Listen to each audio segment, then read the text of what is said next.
day in a life as a full-time inay and as a content creator and a tindera. Nagulat ba kayo mga inay sa intro ko dahil hindi ngayon yung pinaka-intro ko na lumabas ako galing kwarto? Wala talaga sa plano ko ngayon mga inay na mag-content, kaso nga lang ay ang dami ko palang gagawin ngayon kaya naisipan ko na lang i-film. Tinamad na rin akong i-shoot mga inay yung lalabas ako ng kwarto kasi mainit na nga dito. Unlike nga kasi mga inay kapag ka 5 AM nga ay feel ko nga lumabas ng kwarto. Tapos makikita nyo yan sa editing ng video ko nga ay puro naka-speed at fast forward. Huwag nyo na lang pansinin dyan mga ina yung pag-edit ko ng video. Ang pakinggan nyo na lang dito yung sasabihin ko dahil importante po ito higit sa lahat doon sa mga bago pa lang nagko-content. Pero bago ang tanan, today is August 23, 2025, Saturday at walang pasok yung mga estudyante. Pero samahan nyo ako mapagod ngayon mga inay sa buong umaga. Yes, umaga pa lang ito mga inay, hindi pa kasama dito yung tanghali hanggang gabi. Bago ko sasabihin mga inay, importante kong sasabihin dito sa video ay eto nga, namili nga muna ako ng mga paninda ko. Nakita nyo naman kanina mga inay na nagbibilang ako ng mga barya dahil nga gagamitin ko siya para mamili ulit.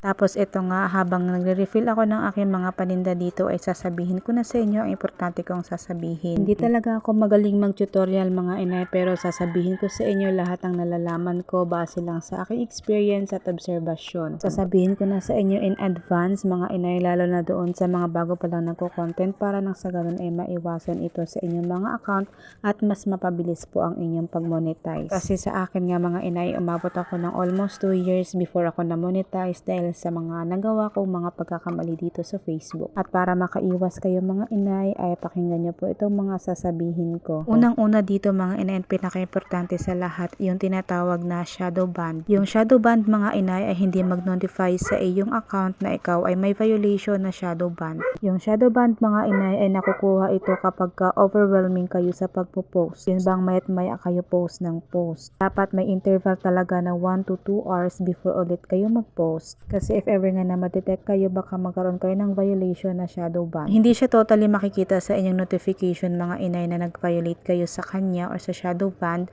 Mararamdaman nyo na lang ito dahil masyadong mababa yung visibility ninyo. Yun bang tipong umabot na kayo ng 2 to 3 hours or 4 to 5 hours na nag-post pero nasa 10 views or 15 views pa rin kayo. Mahirap yun kasi hindi ipapasa or hindi ipapakalat ni Meta ang iyong account or ang inyong post sa mga hindi ninyo followers at sa mga followers ninyo. Mapapanood lang ng mga friends mo o ng followers mo yung inyong mga post kapag binisita niya mismo ang inyong account.